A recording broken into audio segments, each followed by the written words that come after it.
Every time you go with new eyes. Every time you find something new. Light will be different, your mood will be different, your vision will be different, the weather will be different. So every time you come back with something different.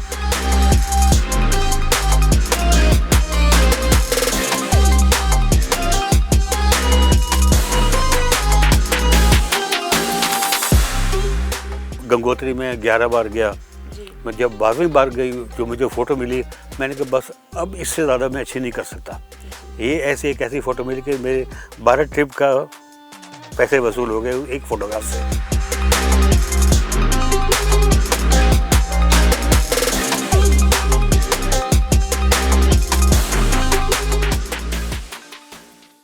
एक खूबसूरत नज़ारा ਬਿਆਸ ਨਦੀ ਦਾ ਹੈ। ਇਹ photograph Ashok ਦਿਲਵਾਲੀ ਨੇ ਮਨਾਲੀ ਕਿਤੇ ਰੋਹਤਾਂਗ ਪਾਸ ਕੋਲੋਂ click ਕੀਤੀ ਹੈ।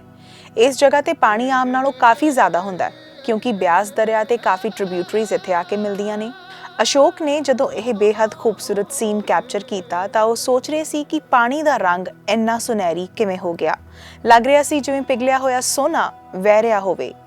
ਇਹੀ ਇਸ ਚਿੱਤਰ ਦਾ ਹਾਸਿਲ ਹੈ। ਅਸ਼ੋਕ ਦਿਲਵਾਲੀ ਨੇ ਦੱਸਿਆ ਕਿ ਮੈਂ ਸੋਚ ਰਿਹਾ ਸੀ ਕਿ ਪਾਣੀ ਇੰਨੇ ਅਜੀਬ ਰੰਗ ਦਾ ਕਿਵੇਂ ਹੋ ਗਿਆ। ਇਹ 3 ਕੁਦਰਤੀ ਕਾਰਨਾਂ ਕਰਕੇ ਹੋਇਆ। ਜੂਨ ਮਹੀਨੇ 'ਚ ਪਾਣੀ ਚਿੱਕੜ ਵਾਲਾ ਸੀ, ਡੁੱਬਦੇ ਸੂਰਜ ਦੀਆਂ ਆਖਰੀ ਕਿਰਨਾਂ ਸੋਨੇ ਰੰਗੀਆਂ ਸਨ, ਜਾਂ ਫਿਰ ਢਲਦੇ ਸੂਰਜ ਦੀ ਮੱਧਮ ਲੋ ਨੇ ਜੰਗਲਾਂ 'ਚ ਲੱਗੀ ਭਿਆਨਕ ਅੱਗ ਨੂੰ ਫਿਲਟਰ ਕੀਤਾ ਸੀ। ਪਰ ਜੋ ਵੀ ਸੀ, ਇਹ ਕਿੰਨਾ ਸ਼ਾਨਦਾਰ ਸੁਮੇਲ ਸੀ ਜਿਸ ਨੇ ਪਾਣੀ ਨੂੰ ਸੋਨੇ ਵਿੱਚ ਬਦਲ ਦਿੱਤਾ। ਇਹ ਪਾਣੀ ਦੀ ਤਸਵੀਰ ਯਾਦਗਾਰੀ ਤਸਵੀਰ ਬਣ ਗਈ।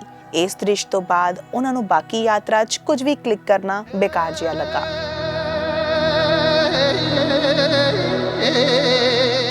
तो आप अफोर्ड कर सकते थे हर तरह के कैमराज, कहीं भी जाना, शूट करना, अपना टाइम देना अपने पैशन को। नहीं तो लोगों का तो क्या है कि पूरी पूरी ज़िंदगियां निकल जाती हैं और वो अपने पैशन को, आर्ट को टाइम नहीं दे पाते क्योंकि मसला जो है वो रोज़ी का होता है। बहरहाल आपके केस में ऐसा कुछ नहीं था।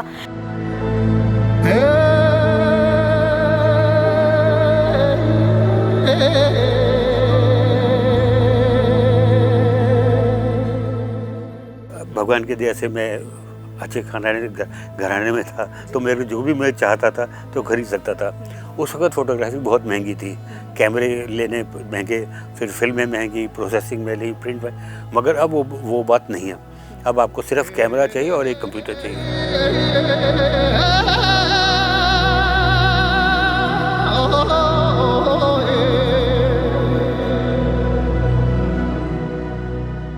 जितना इक्विपमेंट मेरे पास है मेरा शायद और इस्तेमाल किया है, ये नहीं कि कैमरा कलेक्टर की तरह जमा कर लिए। सारे कैमरे मैंने इस्तेमाल करे हैं। हैज़लब्लड के सारे लेंसेज, सारे बॉडीज़, 4 बॉडीज़ हैज़लब्लड, मामी RB 2 बॉडीज़, सारे उसके लेंसेज, फिर लिनहॉफ के सारे मॉडल्स 4x5 से लेके 612, 617, फिर फुजी का 617 था, उसका भी नॉर्मल टेली। तो मैंने पैनोरामिक फ़ोटोग्राफी बहुत करी।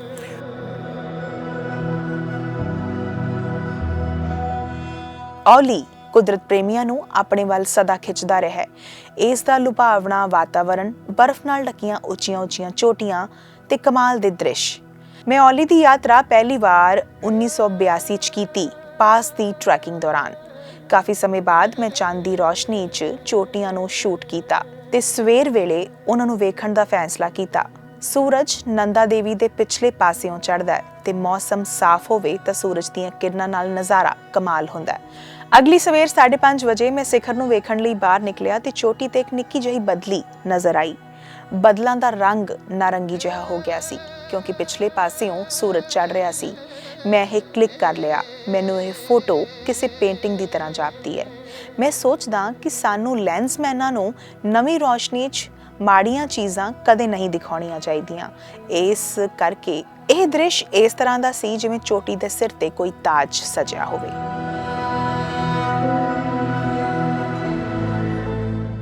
तो मैं 2 दिन ड्राइव करके मुनस्यारी गया दिल्ली से। उसके बाद 5 दिन ट्रैक करा to reach the base camp. वहाँ पर 1 दिन रेस्ट किया बेस कैंप पे, और अगले दिन फिर 3 दिन ट्रैक करके वापस मुनस्यारी आया, और फिर 2 दिन ड्राइव करके दिल्ली आया। तो मेरे 13 दिन लगे फॉर 1 फोटोग्राफ। मगर वो एक फ़ोटोग्राफ थी वो दोबारा कभी नहीं मिल सकती, ना मुझे मिल सकती, किसी को मिल सकती।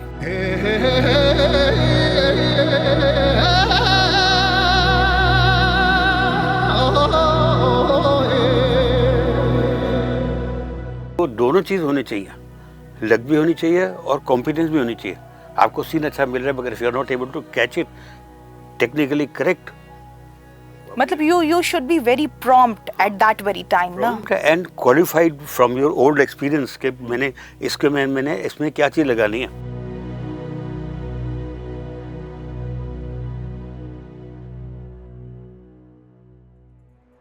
1500 ਫੁੱਟ ਦੀ ਉਚਾਈ ਤੇ ਇੱਕ ਨਿੱਕੀ ਜਿਹੀ ਗਲੇਸ਼ੀਅਰ ਝੀਲ ਚੰਦਰਤਾਲ ਹਿਮਾਚਲ ਪ੍ਰਦੇਸ਼ ਦੇ ਲਾਹੌਲ ਜ਼ਿਲ੍ਹੇ ਦੀ ਸਭ ਤੋਂ ਖੂਬਸੂਰਤ ਸਥਾਨਾਂ ਵਿੱਚੋਂ ਇੱਕ ਹੈ। ਇਸ ਨੂੰ ਮੂਨ ਲੇਕ ਵੀ ਕਿਹਾ ਜਾਂਦਾ ਹੈ। ਮੈਂ ਪਹਿਲੀ ਵਾਰ 1988 ਵਿੱਚ ਇਸ ਝੀਲ ਤੱਕ ਟਰੈਕ ਕੀਤਾ ਸੀ।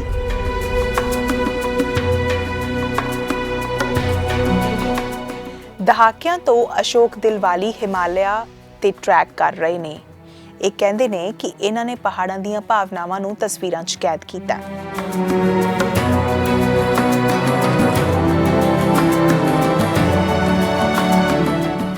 ਅਸ਼ੋਕ ਦੇ ਹਰੇਕ ਫਰੇਮ 'ਚ ਇੱਕ ਸੁਨੇਹਾ ਹੈ। ਅਸ਼ੋਕ ਦਿਲਵਾਲੀ ਦਾ ਲੈਂਸ ਸ਼ਾਟ ਤੇ ਕੁਦਰਤੀ ਪ੍ਰਕਿਰਿਆ ਵਿਚਕਾਰ ਇੱਕ ਕਮਾਲ ਦਾ ਬੈਲੈਂਸ ਬਿਠਾਉਂਦਾ ਹੈ। ਮੌਸਮ ਦੇ ਮਿਜਾਜ਼ ਤੇ ਜੀਵਨ ਸ਼ੈਲੀ ਉਸ ਸਥਿਤੀ 'ਚ ਗੇਟ ਤੋਂ ਜਿਵੇਂ ਬਾਹਰ ਜੇ ਹੋ ਜਾਂਦੇ ਨੇ।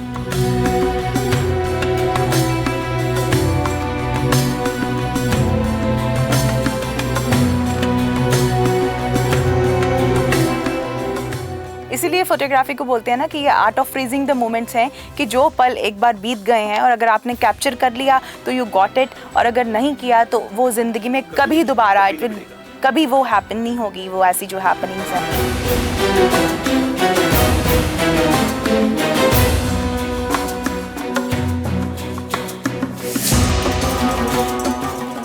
तो बादल जो मैंने देखा वो ऐसा शेप लग रहा था बादल का जैसे एक भालू है और भालू की कमर के ऊपर एक बच्चा बैठा हुआ है।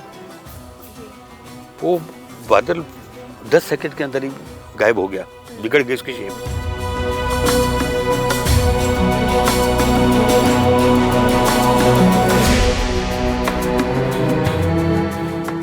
ਦਿਲਵਾਲੀ ਦੀਆਂ ਤਸਵੀਰਾਂ ਸਾਨੂੰ ਰੋਸ਼ਨੀ ਤੋਂ ਹਨੇਰੇ ਤੱਕ ਇੱਕ ਸ਼ਾਨਦਾਰ ਸੁਪਨਈ ਸੰਸਾਰ ਵੱਲ ਲੈ ਕੇ ਜਾਂਦੀਆਂ ਨੇ।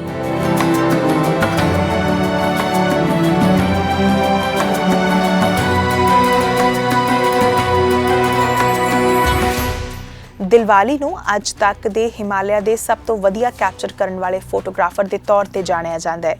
ਇਹ ਪਰਬਤਾਂ ਨਾਲ ਉਸ ਦੀ ਮਹਿਜ਼ ਮਸਤੀ ਨਹੀਂ ਬਲਕਿ ਉਸ ਦਾ ਧਰਮ ਜਿਹਾ ਜਾਪਦਾ ਹੈ।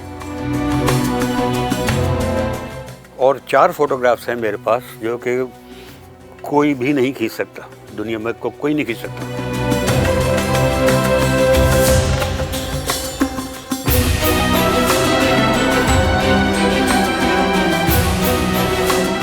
बादलों में ओम बना हुआ जी, पूरा ओम बादल में किस तरीके से हवा चली होगी, क्या चीज होगी, आप ढूंढते रहे बादल देखते रहे, आपको ओम कहाँ मिलेगा।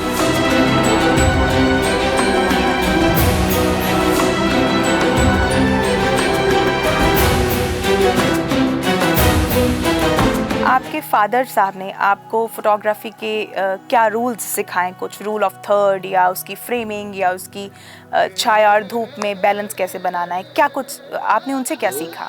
जब भी मैं ट्रैक करके आया, जैसे एक रूपकुंड का ट्रैक करके आया, 10 दिन लगे, बुरा हाल हो गया थकान के मारे। फिर मैंने बोला पिताजी इसमें से कुछ 1-2 फोटो छाट दीजिए किताब के लिए। 85 में किया था मैंने, तो उसके बाद 80 उसी साल दिखाया।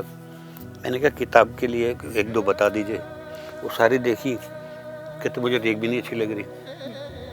मैंने कहा आपका मतलब रूपकुंड दोबारा फिर जाऊँ? कहते हाँ जाओ। एक बार फिर डिसअपॉइंट करा ऐसे बोल के। मैंने कहा पिताजी आपको मेरे काम में कभी कुछ अच्छा भी दिखता है? आपको मेरे काम में कभी कुछ अच्छा भी दिखता है?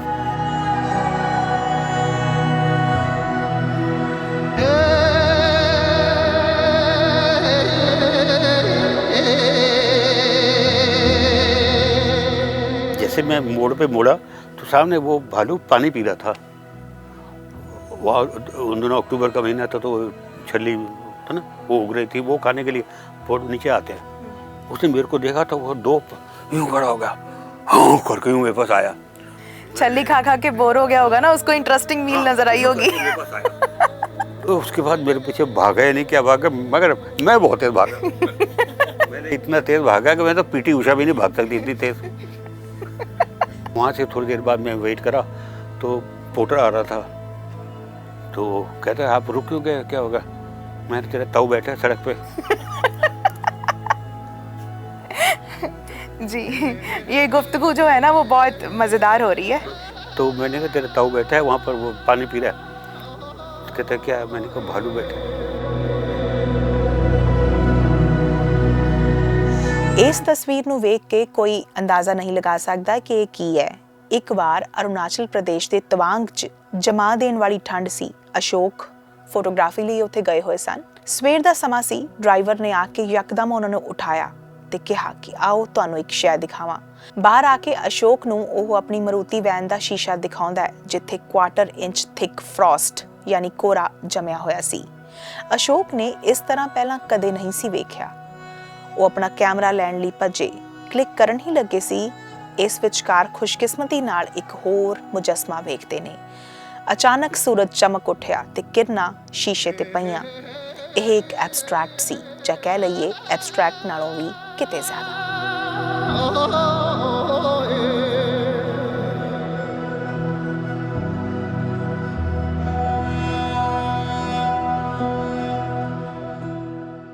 तंबू के अंदर चाय की दुकान बनाई हुई थी कोने में, तो हम वहाँ उसके जाके सो गए।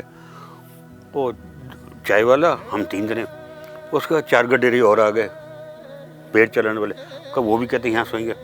तो हम बिल्कुल यूँ सो रहे थे, करवट नहीं ले सके इधर, सबके सब टाइट होके यूँ सो। और सुबह इतनी सी चाय दी बंदे ने और 2 ग्लूकोज के बिस्कुट दिए। कहते ब्रेकफास्ट भी यही है आपका, इतनी सी चाय और 2 बिस्कुट जी। ये मंडे की बात थी। फिर उसके बाद मेरा दोस्त, तो उसके बेटे की शादी थी, तो हम बारात में बॉम्बे गए और वहाँ ताज में ठहरे। तो मैंने मंजू को अपनी वाइफ को बोला कि देखो मेरी लाइफ में कॉन्ट्रास्ट कैसा है। वहाँ वो गडेरियों के साथ 6 के साथ सो रहा था मैं, और इतना सा ब्रेकफास्ट मेरे को मिला। और अभी ताज में हूँ। और यहाँ लाइन लगी हुई है कि चूज़ करने के लिए कि ब्रेकफास्ट क्या लेना है, वहाँ से क्या चीज़।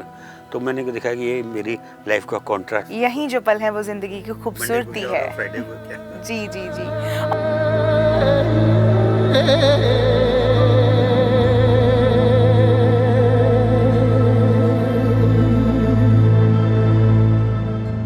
ਅਸ਼ੋਕ ਦੇ ਪਿਤਾ ਵੀ ਨਾਮੀ ਫੋਟੋਗ੍ਰਾਫਰ ਸਨ। ਅਸ਼ੋਕ ਦਿਲਵਾਲੀ ਨੇ ਫੋਟੋਗ੍ਰਾਫੀ 8 ਸਾਲ ਦੀ ਉਮਰ ਤੋਂ ਸ਼ੁਰੂ ਕਰ ਦਿੱਤੀ ਸੀ ਤੇ ਹੁਣ ਇਹਨਾਂ ਦੀ ਉਮਰ 80 ਸਾਲ ਹੈ। ਫੋਟੋਗ੍ਰਾਫੀ ਦਾ ਜਨੂਨ ਵੱਧਦਾ ਹੀ ਜਾ ਰਿਹਾ ਹੈ। ਇਹਨਾਂ ਕੋਲ ਇਸ ਲੰਬੇ ਅਰਸੇ ਦੇ ਬੇਸ਼ੁਮਾਰ ਕਿੱਸੇ ਨੇ। ਤੁਸੀਂ ਸੁਣੋਗੇ ਤੇ ਬੜੇ ਆਨੰਦਿਤ ਹੋਵੋਗੇ। ਅੱਜ ਪ੍ਰੋਗਰਾਮ ਸਲੀਕਾ 'ਚ ਅਸ਼ੋਕ ਦਿਲਵਾਲੀ ਨਾਲ ਖਾਸ ਗੱਲਬਾਤ ਕਰਦੇ ਹਾਂ।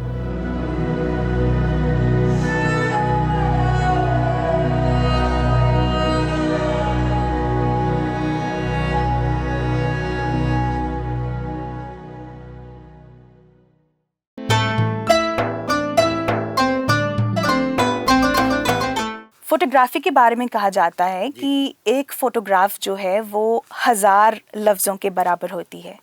तो एज अ फोटोग्राफर आपका इसका मतलब क्या मानना है आपका? देखिए 2 टाइप की फोटोग्राफी होती हैं। एक तो ये कि सिर्फ आप डॉक्यूमेंट्री फोटोग्राफ कर रहे हैं, चीज़ को दिखा रहे हैं कि ये फला ऐसी चीज़ लगती है, जैसे कि डॉक्यूमेंट्री अखबारों में आती है। दूसरी होती है पिक्टोरियल फोटोग्राफी। उसमें जो फोटोग्राफर रहता है वो खींचता तो है ही है, मगर he puts his feeling in that. You don't photograph what you are seeing, you photograph what you are feeling about it. अच्छा लैंडस्केप आप देख रहे हैं, it will end up as a picture postcard, nothing of great value, but the photographer has to put in something extra than that, better beside than that. अब जैसे एक बार मैं जैसे ने कि if you go to old place, every time you go with new eyes, every time you find something new, light will be different, your mood will be different, your vision will be different, the weather will be different. So every time you come back with something different, it comes from your heart. Badrinath में 8वीं बार जा रहा था, तो मेरी mother बोली कि तुम 7 बार हो आए, अब 8वीं बार भगवान मिलेगा वहाँ, क्या क्या गारंटी है। मैंने कहा जी मैं भगवान के लिए नहीं जा रहा, मैं लैंडस्केप के लिए जा रहा हूँ, और हर बार जाऊँगा मुझे कुछ ना कुछ नया ज़रूर मिलेगा। तो खैर वो उनको नहीं समझी मेरी फीलिंग को। और ये होता है कि आप किसी चीज़ को कितनी बार चले मगर ज़रूर बढ़िया चीज़ मिलेगी आपको। गंगोत्री में 11 बार गया जी। मैं, जब 12वीं बार गई जो मुझे फ़ोटो मिली मैंने कहा बस अब इससे ज़्यादा मैं अच्छी नहीं कर सकता। ये ऐसी एक ऐसी फ़ोटो मिली कि मेरे 12 ट्रिप का पैसे वसूल हो गए एक फ़ोटोग्राफ से। जी। अच्छा, जैसे फोटोग्राफी मुतालिक ना ये भी कहते हैं कि camera is never important, important is I behind the camera. Absolutely. पर आपके केस में थोड़ा सा डिफरेंट भी है ना। आपके मुतालिक ये भी कहा जाता है कि आपने ये जो आर्ट चूज करी है ना, तो ये बहुत एक्सपेंसिव आर्ट है, क्योंकि आपके पास जो कैमराज हैं वो ऐसे हैं जो इंडिया में किसी के पास नहीं है। तो उनके बारे में कुछ बताएं। ऐसा है कि इंग्लिश में जैसे बोलते हैं there is a child in everyone. एक बच्चा होता है एक आदमी में, तो वो बचपन जो था मेरे लिए वो खिलौने थे और फॉर्चुनेटली मैं अफोर्ड कर सकता था उनको। मेरी सबसे बड़ी बहन जर्मनी में रहती थी, चली गई अब तो कोई भी चीज़ जर्मनी में लेटेस्ट मिलती थी तो वहाँ से वो मैं मंगवा लेता था, मेरे को मिल जाती थी। भगवान की दया से मैं अच्छे खाने घराने में था तो मेरे जो भी मैं चाहता था तो खरीद सकता था। उस वक्त फ़ोटोग्राफी बहुत महंगी थी, कैमरे लेने महंगे, फिर फिल्में महंगी, प्रोसेसिंग महंगी, प्रिंट में। मगर अब वो बात नहीं है। अब आपको सिर्फ कैमरा चाहिए और एक कंप्यूटर चाहिए जी। सब काम अब सस्ते में हो जाता है। अब उस वक्त बहुत मेहनत थी। मैं जब स्टार्ट किया था तो बहुत सालों तक फिल्म टेक्नोलॉजी करी, 79 से लेके 2007 तक फिल्म करी। तो उसमें 3 कैमरा लेके जाता था, एक में ब्लैक एंड वाइट, एक में कलर नेगेटिव, एक में कलर स्लाइड। जी। तो कोई जो सीन अच्छा लगता था वो सब तीनों से लेता था, जो साधारण सीन लगता था उसको सिर्फ कलर में ले लिया, जो बहुत अच्छा हो उसको ब्लैक एंड वाइट में तीनों।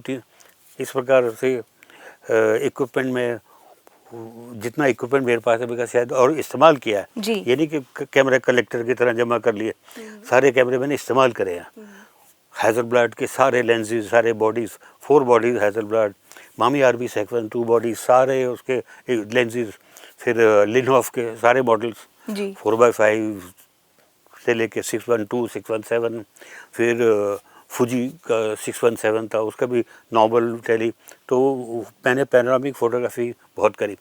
मैंने 3 चीज़ें स्टार्ट करी जो कि किसी ने नहीं करी इंडिया में। पहला था panoramic photography with special panorise cameras. Not the ये नहीं जैसे आजकल डिजिटल से एक से खींचे, वो तो 10 साल का बच्चा भी खींच लेगा। मगर वो जो उन दिनों आप जॉइनिंग नहीं होता था, एक ही कैमरे में 1 शॉट आते थे। तो उसके मेरे पास सारे डिजिटल कैमरास थे, नहीं फिल्म कैमरास थे जो अभी भी रखे हुए मेरे पास, सारे रखे हुए। दूसरी चीज़ मैंने स्टार्ट करी मूनलाइट फ़ोटोग्राफी। अब वो कैसे स्टार्ट हुई वो भी बड़ा अजीब किस्सा है, बताऊं? जी जी प्लीज़, व्हाई नॉट। 84 में हम ओली में ठहरे हुए थे, तो मैं मेरा दोस्त शाम को बारिश हो रही थी लगातार, तो हम खूब रम पी रहे थे। तो जब उसके बाद बारी आई तो कहने लगा अब खाना खाने के लिए ऑफिस में जाना पड़ेगा, यहाँ खाना नहीं आएगा कमरे में। तो हम जाने लगे तो वहाँ देखा नंदा फुल मून था, पूरी पूर्णिमा थी, तो ऊपर चांद था और नीचे नंदा देवी पे चारों तरफ बादल घूम रहे थे और सिर्फ समिट दिख रही थी। तो वो बोला तो अपने को बड़ा 30 मार का समझता है, इसको खींच के दिखा। मैंने कहा ये नहीं बोल रहे, इसकी रम बोल रही है। तो मैंने भी रम का रम से ही जवाब दिया। मैंने बोला मैंने कहा ये चढ़ी तो मेरे को भी चढ़ी हुई है। तो मैंने कहा तो मेरा कैमरा ट्राइपॉड यहाँ ला दे, मैं जाने के हाल में नहीं हूँ। कहता वो मैं मंगा दूँ तो खींचने वाला बंद। मैं ठीक है, वो मंगा दिया। फिर मैंने उसको एक्सपोजर दिया 15 मिनट और एपर्चर ओपन एपर्चर 6.3 रखा। तो वो मैंने कहा ये भी मजाक कर रहा है, मैं भी मजाक कर लेता हूँ। घर आके जब फिल्म में प्रोसेस करी तो वो बिल्कुल परफेक्ट एक्सपोजर, एब्सोल्युटली परफेक्ट। जो मैंने किताब के कवर पे दिया है वो मैग्नम ओपस से, वो पहली थी मूनलाइट फोटोग्राफी लंबे एक्सपोजर के साथ। उसके बाद तो जिसे कहते हैं खून लग गया। उसके बाद फिर मैं सारी सर्दियों में मूनलाइट फोटोग्राफी करता गया और उसमें हैंड मीटर एक्सपोजर मीटर नहीं चलता था, सब ये मीटर चलता था। तो मैं खींचता था, 3 कैमरे लगाता था, मैं अभी मामिया RB 67, लिनोफ 612, 617 ब्रैकेट करने के लिए। एक में एपर्चर सब में 11 एक रखता था, मगर उसमें आधा घंटा, इसमें 1 घंटा, इसमें 2 घंटा। तो वो क्योंकि चांद तो एक जगह रहेगा नहीं, वो 2 घंटे से पहले ही गायब हो जाएगा, कुछ होगा। तो इस तरह ब्रैकेट करता था, आने का प्रोसेस करता था। जो सबसे बढ़िया एक्सपोजर आता था, किसी में आधे घंटे का आ जाता था, 2 घंटे वाला ओवर एक्सपोज हो जाता था, किसी में 2 घंटे का ठीक आए तो वो अंडर रह जाते थे। तो जो अच्छे होता था उसको रख लेता था, बाकी को छुट्टी कर देता था। तो पैनोरामिक फोटोग्राफी, डिजिटल या मून लाइट फोटोग्राफी लंबे एक्सपोजर से मैंने करा। I have done a book on moonlight photography with film. जी। तो उसमें सारी आधा रात जगना पड़ता था। ये अपने आप में एक तपस्या है ना? हैं जी, ये अपने आप में एक तपस्या हाँ, है सब ना? उसका एक्सपोजर मीटर नहीं हो काम करता था। तो एक्सपीरियंस होता था मेरा कि चांद आधा है या पूरा है, कितना है, और कितनी बर्फ़ है, कितना जंगल है, डार्क है, वो सब मैं एनालाइज करके अपने वॉलेट में वो कागज़ लेके जाता था कि ये चीज़ है तो इसको पिछली बार ऐसे आया था, पिछली बार ऐसा था तो ऐसे ही था। अगर हाफ मून है तो इसमें कितना एक्सपोजर दिया था मैंने, वो उस हिसाब से मैंने मूनलाइट करी। एक बड़ा खूबसूरत शेर है, वो कहते हैं कि ए चांद तू किस मजहब का है, ईद भी तेरी और करवा चौथ भी तेरा। फोटोग्राफी जो है ना, जो बंदा करने लग जाता है तो उसको उसमें मज़ा आने लग जाता है ना। अभी फोटोग्राफी में क्या है कि जो लाइट है उसकी एक अपनी ज़बान है, तो एंगल है उसकी एक अपनी ज़बान है, और वहीं जो आपने अभी कॉट किया कि आप किस मूड से उसको खींच रहे हैं और आपकी मनोदशा क्या है, आपके भाव क्या हैं उस तमाम चीज़ के पीछे, तो हर एक चीज़ इफ़ेक्ट करती है। जहाँ फिर आप रैंडमली ही क्लिक करते रहते हैं, और जब आप मन के चित्रपट को कैनवस पे देखते हैं या स्क्रीन पे देखते हैं, तो तब आप चीज़ों को कहीं ना कहीं जज करना शुरू करते हैं कि ये मैंने ये किया है तो ये हो गया। मतलब मैं आपका जो माइंडसेट है ना बिहाइंड द फोटोग्राफी, वो जानना चाह रही थी। फोटोग्राफी 2 चीज़ें हैं, एक क्राफ्ट पार्ट और एक आर्ट पार्ट। क्राफ्ट पार्ट तो है जो कि टेकिंग इन्वॉल्व होता है कि क्या टेक्निक आपकी है। वो पहले काफ़ी कठिन होती थी, मुश्किल होती थी कि स्लाइड में ज़रा सा भी टॉलरेंस नहीं होता था, करेक्ट एक्सपोजर होना चाहिए था। वो सब कुछ अब नहीं है, अब तो डिजिटल से कैसा भी खींचो सब आ जाएगा। मगर ये तो टेक्निक, ये क्राफ्ट पार्ट रहा, क्राफ्ट पार्ट। दूसरा पार्ट जो है वो है आर्ट पार्ट, कि भाई फोटोग्राफ देख के कोई वाह बोले, वाह, वो निकालना तब भी मुश्किल था, वो आज उतना भी मुश्किल है जी। आज क्वांटिटी ज़्यादा है, क्वालिटी कम है। पहले क्वांटिटी बहुत कम थी मगर क्वालिटी थी।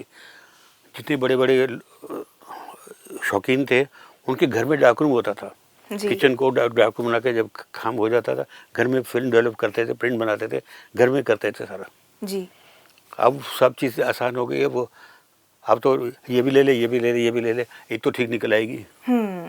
उस वक्त फिल्म महंगी होती थी, सब खींचते वक्त 10 बार सोचना पड़ता था कि शॉट लूँ या ना लूँ, वर्थवाइल है या नहीं जी। अब वो नहीं है। अब now it is all game of quantity. जी। अभी जैसे आपने बताया ना कि आप घर से ठीक ठाक थे, बहुत बढ़िया थे इनफैक्ट, तो आप अफोर्ड कर सकते थे हर तरह के कैमरास, कहीं भी जाना, शूट करना, अपना टाइम देना अपने पैशन को। नहीं तो लोगों का तो क्या है कि पूरी पूरी ज़िंदगियां निकल जाती हैं और वो अपने पैशन को, आर्ट को टाइम नहीं दे पाते, क्योंकि मसला जो है वो रोज़ी का होता है। बहरहाल आपके केस में ऐसा कुछ नहीं था, पर उसके लिए मेहनत तो आपको करनी पड़ी ना, जो आपने अपना नाम इस फील्ड में बनाया है। क्योंकि आप चार्टर्ड अकाउंटेंसी में थे, वो आपने छोड़ दिया, और उसके अलावा जब इस आर्ट में आपने इतना बेहतरीन अपना नाम बनाया है, तो आपको ट्रैकिंग करनी पड़ती होगी, कहाँ कहाँ जाना पड़ता होगा, कितने कितने दिन आपने नींद नहीं ली होगी, तो रातें जग कर काटी हैं एक एक शॉट के लिए। तो कैसा एक्सपीरियंस था? तो आप अपनी लाइफ की जर्नी में से कुछ किस्से हमारे साथ साझा करें। उस वक्त मेहनत बहुत करनी पड़ती थी और लकीली स्टेमिना भी था, हेल्थ बहुत अच्छी थी। तो मैं साल में 6 बार ट्रैक करने जाता था जी। और सब मुश्किल ट्रैक करते थे।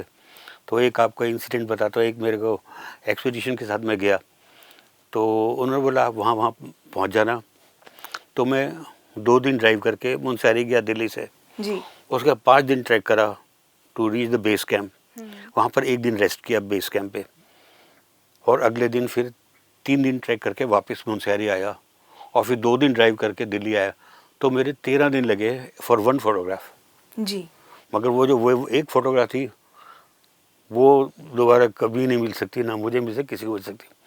आई वॉज एट, मैं 14,500 फुट पे हमारा बेस कैंप था और सामने 24,500 का पहाड़ था। 10,000 का फुट सामने ग्लेशियर, रॉक, पत्थर, सामने सुनंदा देवी का पहाड़ था, part of Nanda Devi massive. तो वो और वो सुबह एकदम गुलाबी हो गया, गुलाबी एकदम, जिसको इंग्लिश में एल्पेन ग्लो बोलते हैं जी।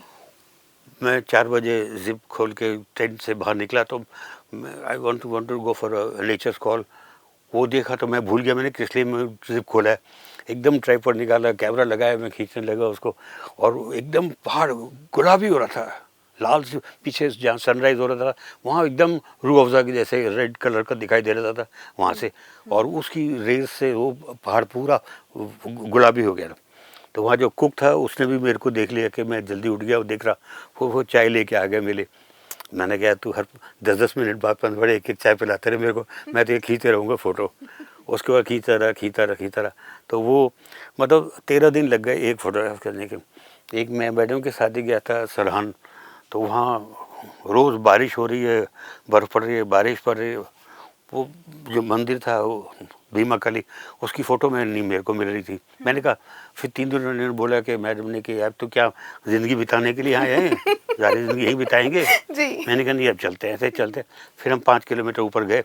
फिर ऊपर गए तो वहाँ रास्ते में बारिश हो रही थी, बर्फ़ हल्की हल्की पड़ रही थी।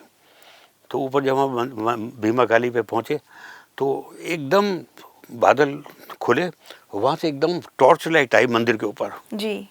मेरे पास ट्राइपॉड लगाने का टाइम नहीं था, मैंने हैंडल से ही वो बड़े कैमरे से हैंडल से 2 शॉट ले लिए और वो उसका पोस्टर बना, कहाँ कहाँ वो भीमा काली की बॉडी बर्फ़ों में पूरा ढका हुआ है और उसके ऊपर एक स्पॉटलाइट सिर्फ मंदिर के ऊपर आ रही है। तो ये लक की बात है। जैसे आपकी 1-2 किताबें जो हैं वो भगवद गीता पे हैं, वेदास के रिगार्डिंग जो फोटोग्राफी है तो उस पे भी बेस्ड हैं। तो मैं जानना चाह रही थी कि क्या इन तमाम चीज़ों ने आपका ज़िंदगी का देखने का नज़रिया कुछ चेंज कर दिया है? जैसे यूनिवर्स जो है वो वाइब्रेशंस के ऊपर काम करता है, वो अगर आप खुश हैं तो आप उस लेवल की एनर्जी को अट्रैक्ट करेंगे, ये जिसको हम मैनिफेस्टेशन भी बोलते हैं। तो क्या आप इस चीज़ को मानते हैं कि जैसे आप 2 दिन से 4 दिन से किसी चीज़ के लिए, किसी शॉट के लिए वेट कर रहे हैं और एकदम से आपको लगता है कि ये आपके लिए यूनिवर्स ने जो है एक थाली में परोस दिया है, तो क्या कभी ऐसा फील हुआ है?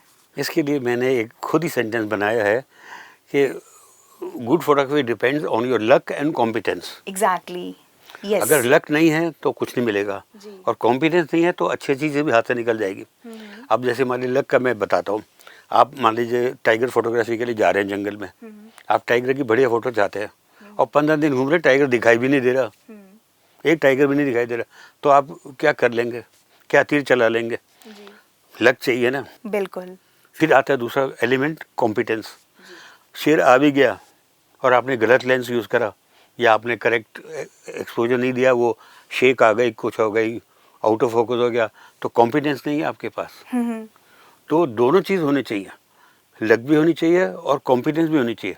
आपको सीन अच्छा मिल रहा है मगर if you are not able to catch it technically correct, मतलब you should be very prompt at that very time. prompt and qualified from your old experience के मैंने इसमें क्या चीज़ लगानी है। जी। एक बार मैं ट्रैक कर रहा था, 5 दिन बारिश में ट्रैक करा मैंने। तो एक दिन शाम को जब चौथा दिन था, तीसरा दिन था, शाम को थोड़ी बारिश रुकी तो और राइट साइड को एक इसी लेवल पे मेरे एक रेनबो दिखाई दिया। तो रेनबो के अंदर एक काला काला सा ऑब्जेक्ट दिखाई दिया। मैंने कहा क्या है, ये क्या हो सकता है? मैंने यूँ करा, हाथ हिलाया तो मेरा वो हाथ हो रहा, तो मेरी शैडो उस सर्कुलर रेनबो के अंदर आ रही थी जी। तो फटाफट मैंने उसको 3-4 ब्रैकेट करके वो शॉट लिए। अब वो दोबारा कभी नहीं मिलना रहा था, ऐसा तो कभी हो नहीं सका मैं स्टूडियो में सेटअप करके ये कर दूं। वो तो एकदम भगवान का दिया हुआ था वरदान के हिसाब, वो रेनबो मिल रहा है, रेनबो के अंदर में दिखाई दे रहा अपने को। इसीलिए फोटोग्राफी को बोलते हैं ना कि ये art of freezing the moments हैं, कि जो पल एक बार बीत गए हैं और अगर आपने कैप्चर कर लिया तो यू गॉट इट, और अगर नहीं किया तो वो जिंदगी में कभी दोबारा नहीं मिलेगा, कभी वो हैपन नहीं होगी, वो ऐसी जो हैपनिंग्स हैं, है ना। ऐसा है कि इसके भी मेरी एक अपनी विचार है कि इसमें फोटोग्राफी में गुड बेटर बेस्ट है। जो चीज़ मिल रही है उसको ले लीजिए, ये नहीं सोचे कि मैं दोबारा करूँगा तो बेटर मिलेगी, उसको ले लो। हो सकता है वो बेटर मिल जाए और वो भी ना मिले जी। तो बेटर कैप्चर वो जो आपको गुड मिल रहा है और बेटर मिल रहा है वो भी ले, हो सकता है उससे भी और आगे मिल जाए, तो डोंट मिस इट। बट साधारण चीज़ें मैं नहीं खींचता, पहले बहुत खींचता था। अब I am become very selective and very choosy कि मैं क्या लूँगा क्या नहीं लूँगा। पहले बहुत खींचता था, अब बहुत कम खींचता हूँ। जब तक कि बहुत उन साधारण टाइप की फ़ोटो तो 2 लाख खींच ली मेरे पास, तो बट और इसमें जो रिदम और रेपिटेशन है उसका एक खास जगह है ना फोटोग्राफी में, रिदम का होना और रेपिटेशन का होना। एक रिदम और रेपिटेशन जो हम एक फ्रेम में कैप्चर करते हैं तो वो उसकी अलग ज़बान होती है, वो अलग कुछ कहता है। तो आप इस चीज़ को कैसे देखते हैं? देखिए, जो आप फोटो खींचते हैं उसका सबसे बड़ा क्रिटिक आपको खुद होना चाहिए जी। आपकी तारीफ करने वाले बहुत मिल जाएंगे फोटोग्राफ के, मगर आप उस आदमी को ढूंढिए जो उसको उसमें क्रिटिसाइज कर सके। जी। आज मेरी प्रॉब्लम यह है, एट माई एज नाउ, मेरा कान खींचने वाला कोई नहीं मिल रहा। मेरे को कोई अब वो नहीं बताता कि इसमें ये गलत है, इसमें ऐसे ठीक करो वैसे करो, तो वो मेरा हैंडीकैप भाई चल रहा है। एक मेरा एक बंगाली जेंटलमैन था, उसकी डेथ हो गई, he was 1 year senior to me. तो वो मैं उसको दादा करके बोलता था, तो वो डी रे था। तो वो हमेशा मेरे को ये बोलता है, अशोक जी इसमें इसको ऐसे कर लेते अच्छा रहता, बेटर रहता था, ऐसे ऐसा रहा। तो आज वो क्रिटिसाइज करने वाला नहीं मिलता जी। अब तक का सबसे अब जो भी कुछ फोटोग्राफ जो भी फोटोग्राफर हैं उसको सीखने का एक ही तरीका है कि उस go to some senior person, उसके अंदर बता सके इसमें ये गलत है। जी। फोटोग्राफ तो आप बहुत देखते हैं, अच्छी printed photograph is not a good photograph. अब मैं जो कभी एग्जीबिशन करूँगा तो मैं बहुत छोटे साइज में बनाऊँगा, बिकॉज मेरा मानना ये है कि अगर अच्छी फोटोग्राफ है तो वो पोस्ट कार्ड में भी वो चीखेगी, it will be shout even in a small size. मगर अगर साधारण फोटोग्राफ है तो बड़े करने में वो और अगली लगेगी। साइज है no meaning with the photograph, कि ये नहीं कि मैं बड़ी बना दूंगा तो बहुत सुंदर लगेगी, बिल्कुल नहीं। अगर अच्छी फोटोग्राफ है तो वो पोस्ट कार्ड साइज है या 8x10 है, उसमें भी वो लोगों को बहुत अच्छी लगेगी, मगर पहचानने की शक्ल चाहिए, पहचानने का मादा चाहिए।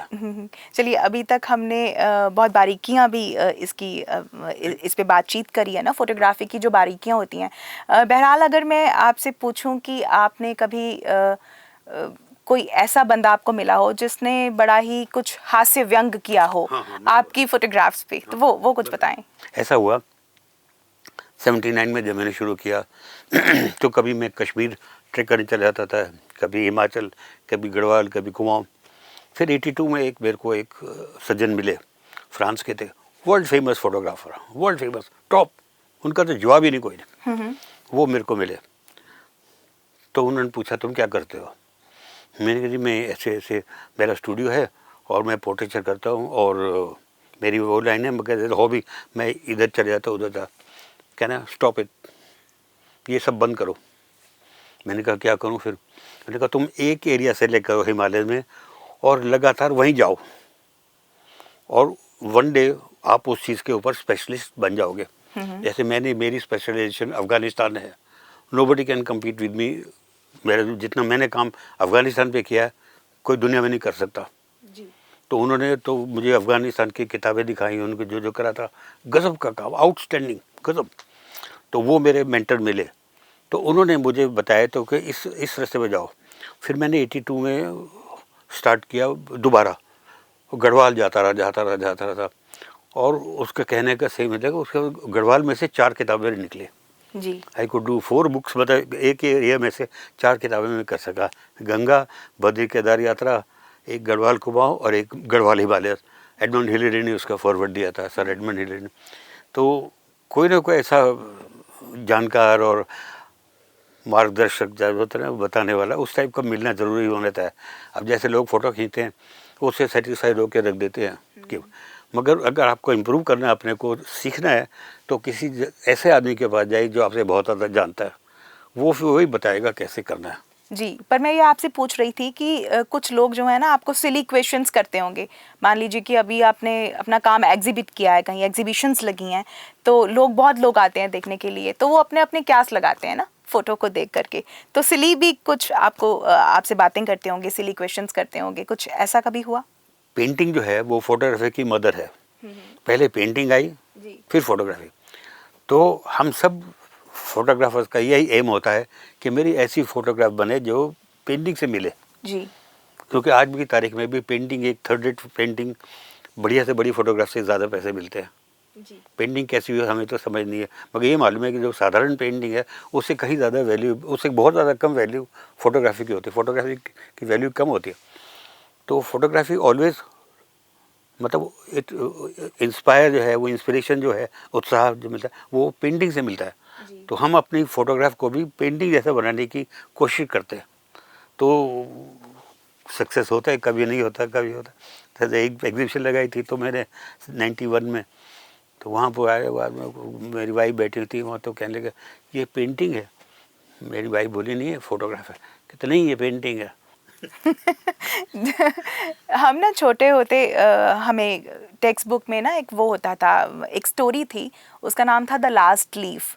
वो शायद द लास्ट लीफ नाम की एक कहानी हमने छोटे हुए पढ़ी थी। तो उसमें क्या है कि एक बहुत बड़ा आर्टिस्ट होता है और तमाम उम्र वो कोशिश करता रहता है कि कोई ना कोई वो मास्टरपीस जो है वो पेंट करे। तो वो बहुत बुढ़ा हो जाता है, अब तक उसकी ये जो तमन्ना है ना वो पूरी नहीं होती है। तो उसके सामने वाले एक फ्लैट में दो लड़कियां रहती हैं, उनका नाम है स्यू और जॉन्सी। तो जॉन्सी जो है उसको जॉन्डिस हो जाता है, बिल्कुल मरने की कगार पे है। डॉक्टर उसको बोलता है कि तुम ठीक हो सकती हो, रिकवर कर सकती हो, पर तुम अपने अंदर ना जीवन की इच्छा शक्ति है वो जगाओ। पर वो एक अजीब सा अपने मन में ख्याल पाल लेती है कि जो सामने एक दीवार पे एक बेल है, उस पे जो पत्ते लगे हैं वो जो सब पत्ते झड़ जाएंगे तो वो मर जाएगी। अभी तूफान आता है, पत्ते झड़ते रहते हैं, तो जो स्यू है वो देखती है कि भाई अभी आखिरी पत्ता अगर गिर गया तो इसने मर जाना है। तो वो उस पेंटर के पास जाती है, उसको पूरी बात सुनाती है ना। तो पेंटर बोलता है कोई बात नहीं, बहुत तेज़ बारिश होती है और वो पूरी बारिश में, क्योंकि सर्दियों के दिन होते हैं, और वहाँ पे जाके एक पेंट करता है एक पत्ता बहुत खूबसूरत सा। और जब सुबह जॉन्सी उठती है तो उसको लगता है कि अभी मैं विंडो ओपन करूँगी और ये जो पत्ता गिर गया होगा और बस मैं मर जाऊँगी। पर लकीली जब वो विंडो खोलती है तो उसको लगता है कि नहीं, अरे पत्ता तो है। तो लास्ट लीफ उस कहानी का नाम था। और वो जो पेंटर था उसको निमोनिया हो गया क्योंकि सर्दी थी और बारिश में उसने पेंट करा, तो वो मर गया। पर उसने वो मास्टरपीस जो है वो उसका मास्टरपीस जो है वो डिक्लेयर किया गया क्योंकि उसने किसी की जो लाइफ है वो सेव कर दी थी। तो ये कहानी के पीछे मेरा आपसे पूछने का ये मतलब है कि आपने 44 किताबें आपकी जो हैं वो पब्लिश हो चुकी हैं, तो आपके मुताबिक आपका मास्टरपीस क्या था? कोई भी आर्टिस्ट, मैं अपने को फोटो एज ए फोटोग्राफर या पेंटर, मैं समझता हूँ कि as a mountaineer we are climbing on a ice wall. हम पहाड़ पर, बर्फ़ के पहाड़ पे चढ़ रहे हैं, उस वक्त हमको समिट नहीं दिखाई देगी जी। मगर हम समिट देखने की कोशिश करेंगे तो गिर जाएंगे। हमें ऊपर देखने की नहीं जरूरत है, अब अपना काम पहाड़ पे चढ़ते रहो, चढ़ते रहो, चढ़ते रहो, मगर मंजिल की तरफ देखोगे तो आप गिर जाओगे। मैं जब स्टार्ट किया तो थोड़ा बहुत नाम हो गया इधर उधर, तो मुझे कहने लगे आप यहाँ स्लाइड शो कर दो, यहाँ कर दो। मैंने कहा नहीं, कुछ नहीं करूँगा। मेरी जो फोटोग्राफी, मैं इसको अपनी एक तपस्या मानता हूँ। जी। मैं तपस्या से इधर चले जाए उधर चले जाए, कमर्शियल करो, मुझे वो पब्लिसिटी वो नहीं चाहिए। मैं अपने काम में मस्त हूँ, मैं उसी में मसरूफ़ रहना चाहता हूँ। तो मुझे इस तरह की डिस्टर्बेंस मुझे नहीं अच्छी लगती, क्योंकि अगर आप किसी भी काम में आर्टिस्ट अगर वो ज़्यादा पब्लिसिटी की तरफ चले जाएगा तो अपने रास्ते भटक जाएगा। नहीं, आपके अपने लिए कुछ पैरामीटर्स होते हैं, तो क्या आप अपनी किसी फोटोग्राफ को अपना मास्टरपीस मानते हैं? अभी मैंने एक ही किताब पब्लिश करी है, डिजिटली अपने लिए करी है। तो जब लॉकडाउन हुआ तो मैंने अपनी हार्ड डिस्क सर्च करनी शुरू करी जी। कि मेरे बाद तो कोई किसी को पता ही नहीं लगेगा क्या चीज़ है। तो मैंने कहा चलो बच्चों के लिए किताबें तो छोड़ देता, for my children, grand children. तो मैंने आई टेकन आउट कम से 20 किताबें मैंने उसमें से हार्ड डिस्क में निकाल ली। उससे अभी एक मैंने थोड़े दिन पहले निकाली है, उसको मैंने नाम रखा है कोहिनूर मोमेंट्स, कि वो जो सीन है वो मेरे को लाइफ में कभी दोबारा मिल ही नहीं सकता, जी। किसी सूरत में नहीं मिल सकता। कुछ मोमेंट्स के बारे में बताएं। हाँ, 2 लाख फोटोग्राफ में से मैंने 61 फोटोग्राफ निकाले। वंडरफुल जी। 61 फोटोग्राफ निकले। वो मैं क्या, मेरे फरिश्ते भी नहीं, कोई भी नहीं कर सकता वो। एक फ़ोटो बताता हूँ, उसके अंदर मैंने जो कि सिर्फ 5 या 10 सेकंड के में अगर मिस हो जाता तो कभी नहीं मिलती। और मेघालय गए थे हम, पहले गए थे, फिर दोबारा जगजीत सिंह के साथ भी गए थे। तो पहली बार में जब गए थे तो जब हम यहाँ, मेरे हाथ में कैनन था और 100-400 लेंस था, तो बादल जो मैंने देखा वो ऐसा शेप लग रहा था बादल का जैसे एक भालू है और भालू के कमर के ऊपर एक बच्चा बैठा हुआ है जी। वो बादल 10 सेकंड के अंदर ही गायब हो गया, बिगड़ गई उसकी शेप। मगर मैंने जैसे देखा एकदम मैं पहचान सका कि इसके अंदर बड़ी अजीब सी चीज़ है, ये भालू और बच्चा बैठा हुआ है। फिर मैं फटक ले लिया, 2 शॉट लिए, वो शॉट गायब हो गया। मज़ेदार। अब वो देखिए, आप एड़ी चोटी का दम लगा लीजिए, आपको कभी में क्लाउड में ऐसा शॉट नहीं मिलेगा। और फिर मैंने उसके साथ इंटरनेट से एक फ़ोटो निकाली जी। मेरी नहीं थी, भालू की थी, भालू उसके बच्चा बैठा हुआ है। तो वो दिखाया उसके साथ है कि ये बादल है और ये बिल्कुल उसका डिट्टो कॉपी आउटलाइन बराबर है जी। और 4 फोटोग्राफ्स हैं मेरे पास जो कि कोई भी नहीं खींच सकता, दुनिया में कोई नहीं खींच सकता। बाकी के बारे में बताना चाहेंगे? बादलों में ओम बना हुआ जी। पूरा ओम बादल में, किस तरीके से हवा चली होगी, क्या चीज़ होगी, आप ढूंढते रहे बादल, देखते रहे, आपको ओम कहाँ मिलेगा। 2 बार मिला मुझे, वो भी वो जो बड़ी होली पीक्स हैं उनके बीच में, भागीरथी पीक्स और शिवलिंग, उसके पीछे ओम दिखाई दे रहा। और थोड़ी देर के बाद मैंने टेंट में लगा, सो रहा मैं, उसके बाद मैंने आके सोचा कि इस फोटो दोबारा ले लें कहीं, उसको तो पता ही नहीं लगा कि यह मिल रहा है, उसको तो बादल ही आने के बाद प्रोसेस करने का रही तो ओम दिखाई दे रहा है दोनों के बीच में। और थोड़ी देर बाद दोबारा खींचा तो वो कुछ नहीं, बिल्कुल खाली बादल है। जी, आप जैसे जैसे बता रहे हैं तो मैं अपने मन में विजुलाइज कर रही हूँ कि वो कैसा दिख रहा होगा। बहरहाल आप मुझे ये बताएं। हैरानगी की बात है, ये दोनों मुझे प्रोसेस होने के बाद दिखाई दिए, उस वक्त नहीं पता था। वंडरफुल। एक मैंने फोटो है, वो बर्फ है, पहाड़ है और नीचे तालाब है, लेक है, हाई एल्टीट्यूड पे था, 6 दिन का ट्रैक था वो जी। तो मैंने उसमें जो खींची भी, हम तो वहाँ शिव जी का था तो वहाँ स्नान के लिए गए थे और फिर नीचे यहाँ से धर्मशाला से चल के चंबा गए थे, 6 दिन लगे थे पहाड़ क्रॉस करने में। तो वहाँ एक शॉट खींच के मैंने ले लिया, मैंने साहब तो स्नान के लिए गए थे, वहाँ आके चले गए। आने के बाद जब प्रोसेस बनी, फिर बनी, तो एक ने बताया कि तो ओम बन रहा है इसके अंदर। फिर हमारे फैमिली डॉक्टर खोसला, उन्होंने कहा बेटा इसको यूँ करके देखो तो आपको त्रिशूल दिखाई देगा। और उसको यूँ करके देखा तो उसमें गरुड़ का फेस दिखाई दे रहा है। तो एक फोटोग्राफ से उसको यूँ देखो तो कुछ दिख रहा है, यूँ देखो तो कुछ देखो, यूँ को देखो तो कुछ और दिख रहा है। मैंने तो ऐसी कोई दुनिया में ऐसी फ़ोटो दिखी नहीं आज तक जिसके कि 3 एंगल से 3 डिफरेंट चीज़ें दिखाई दे। मैं आपसे ये भी पूछना चाह रही हूँ कि आपने हिमालयाज़ को बहुत कैप्चर किया है, तो पहाड़ ही आपको अपनी तरफ क्यों खींच रहे थे? आपने पहाड़ों के अलावा और कुछ क्यों मुझे नहीं मालूम। इसका जवाब, मैंने और चीज़ें भी बहुत अच्छी लगी। मैंने एक कभी किताब करी, other than Himalayas, other besides Himalayas, कि जो मैंने केरला में खींचा, कर्नाटक में खींचा, गुजरात में खींचा, उड़ीसा में खींचा, इधर उधर जहाँ जहाँ खींचा, मैंने कहा वो भी एक रिकॉर्ड होना चाहिए कि भाई मैंने बिसाइड्स हिमालय क्या करा है। मगर हिमालय बार बार बच्चे को क्यों बुलाता है, काश इसका जवाब मैं जानता, मुझे नहीं मालूम। आप मानते हैं कि आपके जो पुराने जन्म होते हैं या आपका अनकॉन्शियस या सबकॉन्शियस माइंड होता है, उसमें बहुत सारे जन्म, बहुत सारी स्मृतियां जो हैं वो दफन होती हैं। तो जैसे आप 8 ही साल के थे और आपने ये करना शुरू कर दिया, तो वैसे तो आपके फादर साहब से भी आपको ये विरासत में मिली थी कला, पर उसके अलावा भी आपके अंदर भी एक आर्टिस्ट होता है जो आपको सबकॉन्शियसली और अनकॉन्शियसली गाइड करता रहता है। मैं रियली इसका मुझे नहीं मालूम कि मैंने बार बार हिमालय क्यों जाता हूँ। मेरे को कुछ भी मिले ना मिले, मगर जाऊँगा ज़रूर, वहीं जाऊँगा। और बाकी और जगह भी बहुत सुंदर जगह है इंडिया में, अपने एक से एक सुंदर जगह है, मगर पता नहीं वहीं बार बार वहीं जाके मन हिमालय में ही लगता है। जी।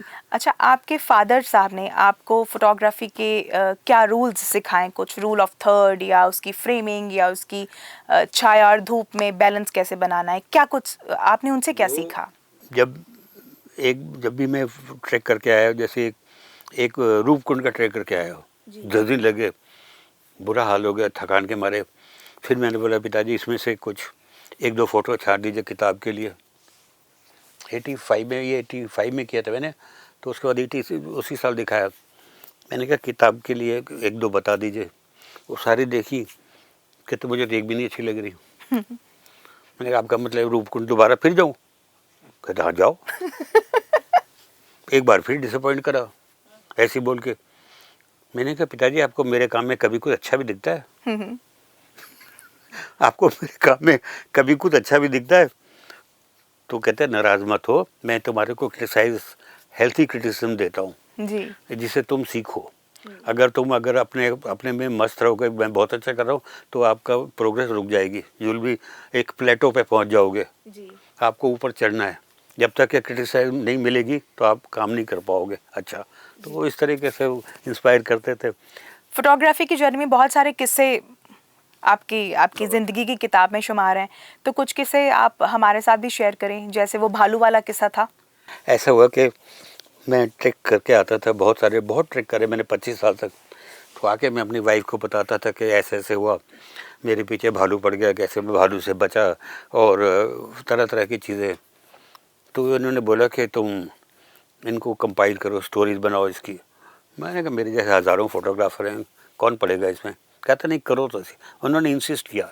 फिर एक दिन मैंने फिर सारे स्टॉक में से जाके 70 फोटोग्राफ निकाले जिसके पीछे कोई इंटरेस्टिंग स्टोरी थी। जी। ये नहीं कि जब मैं चला 15 किलोमीटर चला, प्यास अच्छी लगी, चाय पी, खाना खाया, नींद अच्छी आई, ये नहीं, ये सब बकवास नहीं। कोई ना कोई इंटरेस्टिंग चीज़ होनी चाहिए थी हर एक इंसिडेंट में। ऐसी 70 मैंने इंसिडेंट निकाले। जी। और किसी ने बोला कि आप जाके मिनिस्ट्री को दिखाओ, मिनिस्टर एक्सटर्नल अफेयर्स को, जी। वो बुक स्पॉन्सर करते हैं। तो मैं गया वहाँ पर, वहाँ एक बंगाली ऑफिसर बड़ा स्ट्रिक्ट था। उन्होंने मेरे को बोला कि उससे ज़्यादा बात मत करने, चेहरा मार देगा तेरे को। तो मैंने वहाँ गया, मैं उनको दिखाई मैंने किताब, सर ये मैंने डमी बनाई है। देखी उन्होंने तो बड़ा खुश हुआ, कहने स्माइल नहीं करा, हम ऐसे ही। मैं बोला mister Dilwale, I never seen a book like this, so give us 2000 copies but not in this size, I wanted big size, 2000 copies. मैंने बना के दे दी उनको। ऐसे 900 कॉपी मुझे 10-15 कॉपी मिली। मैंने कहा इससे क्या, ऊँट के मुंह में जीरा वाली बात है। तो मैंने फिर उसी जो मेरे को मार्जिन मिला था उससे मैंने 1000 कॉपीज़ बनाई, smaller size, same stories, same pictures. तो वो मैंने अपने दोस्तों को यार देने के लिए बनाई। आपको भी भेजूंगा, मैं आपको भेजूंगा एक उसमें। तो 70 स्टोरीज़ हैं, जबकि उसमें अच्छी चीज़ें। एक स्टोरी तो भालू की भी डाली थी मैंने कि जैसे मैं डोडीटाल से चला तो मैंने बोला कि इनको कि हाँ तुम ड्राइवर को शाम को 5 बजे भेज देना। तो 24 किलोमीटर चलना था मेरे को उस दिन। तो मैंने गलती ये करी कि मैं सुबह सुबह ही निकल पाया, जब दिन फूटा भी नहीं था, दिन निकल भी नहीं था, उसी वक्त मैं अंधेरे, ऑलमोस्ट अंधेरे में ही शुरू कर दिया। मैंने कहा 24 किलोमीटर रास्ते में नींद आई तो सो जाऊँगा थोड़ा, 5 बजे मुझे पहुँचना जरूरी है। नाम का था रेवाड़ा, गाड़ी रेवाड़ा पे आएगी। तो मैं जल्दी चल पड़ा। तो वहाँ ऐसा हुआ कि जैसे मैं चल रहा था अकेला, पोर्टर तो हमेशा पीछे ही चलते हैं, उनसे बहुत तेज चलता था मैं। तो जैसे मैं मोड़ पे मुड़ा तो सामने वो भालू पानी पी रहा था। वहाँ उन दिनों अक्टूबर का महीना था तो छली था ना, वो उग रही थी, वो खाने के लिए फोट नीचे आते हैं। उसने मेरे को देखा तो वो दो यूँ खड़ा हो गया, हाँ करके यूँ मेरे पास आया। छल्ली खा खा के बोर हो गया होगा ना, उसको इंटरेस्टिंग मील नजर आई यूँ करके होगी। मेरे पास आया। वो उसके बाद मेरे पीछे भागा या नहीं क्या भागा, मगर मैं बहुत तेज भागा। मैंने इतना तेज भागा कि मैं तो पीटी उषा भी नहीं भाग सकती, इतनी तेज। इतनी तेज तो पीटी उषा भी नहीं भाग सकती, उतनी तेज मैं भागा। क्योंकि अब जब you run for your life you run the fastest. अपनी जान बचाने के लिए भागोगे तो सबसे तेज भागोगे आप उस वक्त। तो मेरे हाथ में सिर्फ ये कैमरा था। मैं सोचा कि इसको फेंक दूँ या ले चलूँ। मैंने कहा ले चलो उसको। वो एकदम भागा, आधा किलोमीटर रुका ही नहीं मैं। वहाँ से थोड़ी देर बाद मैं वेट करा तो पोर्टर आ रहा था। तो कहता है आप रुक क्यों गए, क्या होगा? मैंने तेरा ताऊ बैठा है सड़क पे। जी, ये गुफ्तगू जो है ना वो बहुत मजेदार हो रही है। हाँ, तो मैंने कहा तेरा ताऊ बैठा है वहाँ पर, वो पानी पी रहा है। तो कहता है क्या है? मैंने कहा भालू बैठा है। कहता जी इसको भगाने का तरीका है मेरे पास। मैंने कहा क्या? उसका ट्रांजिस्टर था, वो तीर से स्विच से कर दिया उसकी वॉल्यूम। कहता है भाग जाएगा जी आप। जी, अच्छा जब एक दफ़ा मैं गया, कौन सी जगह थी वो, चंद्रताल। जी, स्पीति के पास ना? चंद्रताल गया। जी, तो बहुत साल पहले जब रास्ता वास्ता नहीं था, तो मैं था, 2 तंबू थे हमारे पास, एक मेरे लिए और मेरे असिस्टेंट का, वही उठा कैरियर का। तो कहते जी बहुत भारी पड़ रहा है, इसको यहीं छुपा जाते हैं, आते हुए ले लेंगे, तो वहाँ चाय पी के आ जाएंगे। तो जब तक वहाँ पहुँचे तो थक गए हम दोनों। कहते हैं तूने, मैंने कहा तुम मरवा दिए, दोनों तंबू वहीं ऊपर पड़े हैं, यहाँ कहाँ सोएंगे।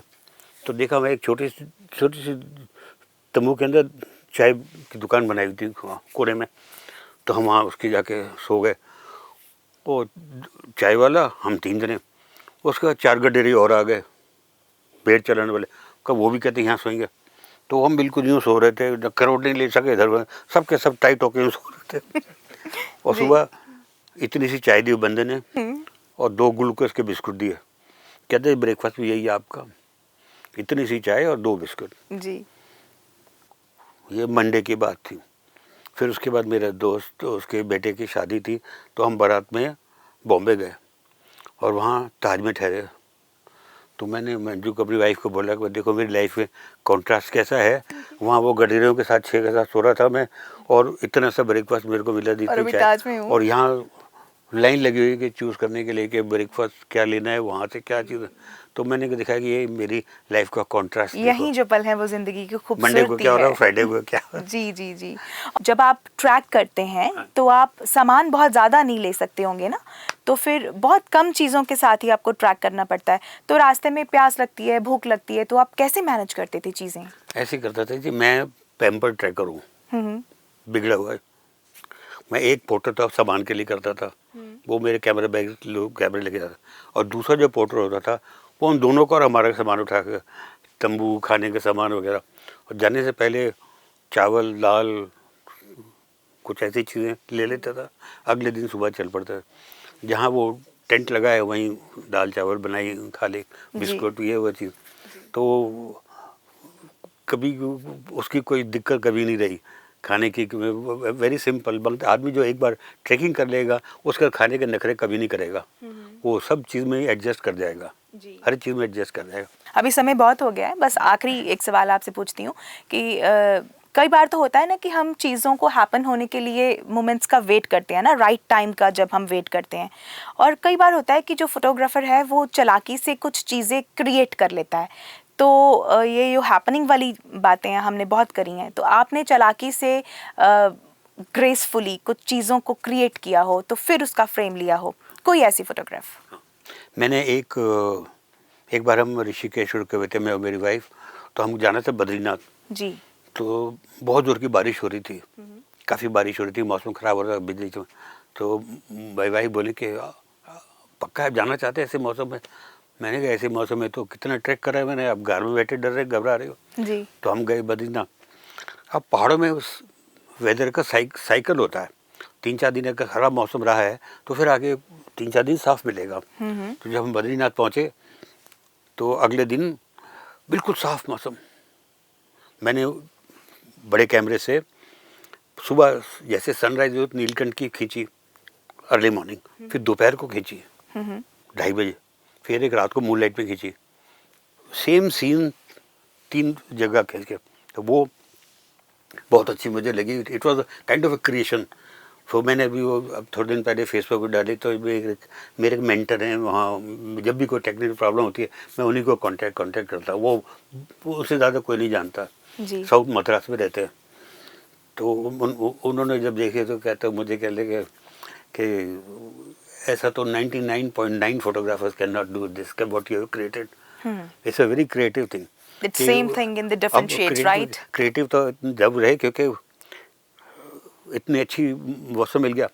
फिर एक मैंने जो दोपहर को जो खींची थी, उसमें उस पहाड़ के आगे 2 शोल्डर दिखाई दे रहे थे, एक और फिर यूँ फिर पहाड़ नीलकंठ, तो उसको शोल्डर बोलते हैं आगे के। तो ये मेरे दोस्त हैं colonel Chauhan, he was president of IMF in mountain foundation का। जी। तो उन्होंने देखा चौहान साहब ने, तो कह लगे अशोक ये जो आपने दिखाया ना, ये किसी पिक्चर में शोल्डर नहीं दिखाई देता, किसी पिक्चर में नीलकंठ में आपको शोल्डर नहीं दिखाई देगा। मैंने उसका ये कैसे मिला? मैंने कहा ऐसे होगा, पहले मौसम बड़ा ख़राब था, उस दिन बड़ा साफ था, तो जब सूरज उसके ऊपर आया तो वो दोनों शोल्डर दिखाने लगे। और कहने के हम जब चढ़ने गए थे तो इसके पीछे से गए थे ऊपर, जी। इसके पीछे से ऊपर गए थे इसके। तो this first time I am seeing a shoulder in photograph. हम नीलकंठ की कोई सी भी फोटो निकाल के देख ली, आपको शोल्डर नहीं दिखाई देगा। मेरे बाकी की 2 शॉट में भी नहीं है, ना रात वाले में ना मॉर्निंग वाले में। जी। वो बाई चांस ऊपर से सन ऐसे पड़ रहा था लाइट की कि उसके दोनों शोल्डर साफ दिखाई दे गए। So this is all luck. मैं जैसे मूनलाइट फोटोग्राफी करता था, तो एक दफ़ा मैं मुझसे वो चकोरी के पास बड़ा कैमरा लगा के मैंने वो 1 घंटे का एक्सपोजर था, तो मैं कार के साथ खड़ा हुआ था, तो वहाँ से 2 लोकल आदमी आए, कहते क्या कर रहे हो आप? मैं जी फ़ोटो खींच रहा हूँ। रात में फ़ोटो खींच रहा? मैंने कहा हाँ जी। फिर कहते उस वक्त हेयरिंग अच्छी थी मेरी, वो उसको कहता है मेंटल लगता है। आपने कहना था कि आर्टिस्ट मेंटली होते हैं, क्योंकि बिना क्रेज तो के होते कोई ही हैं, आर्टिस्ट बन ही नहीं वो तो सकता होते ही हैं। है ना। थैंक यू सो मच, आपसे बात करके बहुत मज़ा आया। बहरहाल मेरा मन नहीं कर रहा है कि मैं इस फ्लो को तोड़ूं, पर समय की सीमा में रहना भी हमारा परम धर्म है। तो बोल सकता। बहुत शुक्रिया आप अनम्यूट के स्टूडियोज में आए और इस गुफ्तगू को इतना बेहतरीन अंदाज से हमारे साथ मेरा सौभाग्य। Thank you so much. अदीब अजीज़ दोस्तों, ਇਹ ਸਨ ਅਸ਼ੋਕ ਦਿਲਵਾਲੀ ਜੀ, ਔਰ ਇਹਨਾਂ ਦੀ ਜ਼ਿੰਦਗੀ ਦੇ ਜਿਹੜੇ ਕਿੱਸੇ ਤੁਸੀਂ ਸੁਣੇ, ਯਕੀਨਨ ਮੈਨੂੰ ਮਜ਼ੇਦਾਰ ਲੱਗੇ, ਤੁਹਾਨੂੰ ਵੀ ਮਜ਼ੇਦਾਰ ਲੱਗੇ ਹੋਣਗੇ। ਇਸ ਗੁਫ਼ਤਗੂ ਨੂੰ ਕਿਸੇ ਦਿਨ ਹੋਰ ਵੀ ਅਸੀਂ ਜ਼ਰੂਰ ਅਰੇਂਜ ਕਰਾਂਗੇ, ਵੀ ਇਹਨਾਂ ਤੋਂ ਹੋਰ ਇਹਨਾਂ ਦੀ ਜ਼ਿੰਦਗੀ ਦੇ ਜਿਹੜੇ ਕਿੱਸੇ ਨੇ, ਕਿਉਂਕਿ ਬਹੁਤ ਸਾਰੀਆਂ ਚੀਜ਼ਾਂ ਨੇ ਇੰਨੇ ਕੁ ਸਮੇਂ ਦੇ ਵਿੱਚ 44 ਸਾਲਾਂ ਨੂੰ ਜਾਂ 44 ਕਿਤਾਬਾਂ ਨੂੰ ਮੈਂ ਕਹਾਂ ਵੀ ਉਹਨਾਂ ਨੂੰ ਸਮੇਟਣਾ ਬਹੁਤ ਮੁਸ਼ਕਿਲ ਹੈ। ਜਦੋਂ ਅਸੀਂ ਫੋਟੋਗ੍ਰਾਫੀ ਕਰਦੇ ਹਾਂ, ਅਸੀਂ ਚੀਜ਼ਾਂ ਨੂੰ ਫਿਲਮਾਉਂਦੇ ਹਾਂ, ਕੈਚ ਕਰਦੇ ਹਾਂ, ਅਤੇ ਇਹ ਉੱਦਾਂ ਹੀ ਹੁੰਦਾ ਜਦੋਂ ਤੁਸੀਂ ਰਾਈਟ ਟਾਈਮ ਤੋਂ ਭਟਕ ਜਾਓ, ਇੱਧਰ ਉੱਧਰ ਹੋ ਜੇ ਸਮਾਂ, ਅਤੇ ਜਿਵੇਂ ਤੁਹਾਡੇ ਖਿਆਲ ਨੇ ਉਹ ਛਤਰੀਆਂ ਚਾਬੀਆਂ ਦੇ ਵਾਂਗ ਤੁਸੀਂ ਭੁੱਲ ਜਾਂਦੇ ਹੋ ਜਦੋਂ ਤੁਸੀਂ ਉਹਨਾਂ ਨੂੰ ਨੋਟ ਨਾ ਕਰੋ। ਇਸੇ ਤਰ੍ਹਾਂ ਜਦੋਂ ਮੂਵਮੈਂਟ ਤੁਸੀਂ ਨਹੀਂ ਉਸ ਨੂੰ ਕੈਪਚਰ ਕਰ ਪਾਏ ਅਤੇ ਉਹ ਵਧੀਆ ਤਰੀਕੇ ਦੇ ਨਾਲ ਤੁਸੀਂ ਉਹਨੂੰ ਨਹੀਂ ਦਿਖਾ ਸਕੋਗੇ ਅਗਰ ਉਹ ਰਾਈਟ ਟਾਈਮ 'ਤੇ ਰਾਈਟ ਜਗ੍ਹਾ ਤੋਂ ਕਲਿੱਕ ਨਾ ਕੀਤੀ ਗਈ ਹੋਵੇ। ਸੋ ਉਮੀਦ ਕਰਦੀ ਹਾਂ ਕਿ ਅੱਜ ਦੀ ਇਹ ਗੁਫ਼ਤਗੂ ਤੁਸੀਂ ਸਾਰਿਆਂ ਨੇ ਪਸੰਦ ਕੀਤੀ ਹੋਏਗੀ। ਪ੍ਰੋਗਰਾਮ ਸਲੀਕਾ ਦੇ ਵਿੱਚ ਫਿਲਹਾਲ ਇੰਨਾ ਹੀ, ਅਗਲੀ ਮਰਤਬਾ ਕਿਸੇ ਹੋਰ ਡਿਗਨੇਟਰੀ ਦੇ ਨਾਲ ਗੁਫ਼ਤਗੂ ਕਰਾਂਗੇ। ਤਦ ਤੱਕ ਲਈ ਮੈਨੂੰ ਗੁਰਨੀਤ ਨੂੰ ਦਿਓ ਇਜਾਜ਼ਤ। ਪ੍ਰੋਗਰਾਮ ਇੱਥੇ ਹੀ ਖਤਮ ਕਰਨ ਦੀ। ਬਹੁਤ ਬਹੁਤ ਸ਼ੁਕਰੀਆ। ਤੁਸੀਂ ਦੇਖਦੇ ਰਹੋ ਦਾ ਅਨਮਿਊਟ।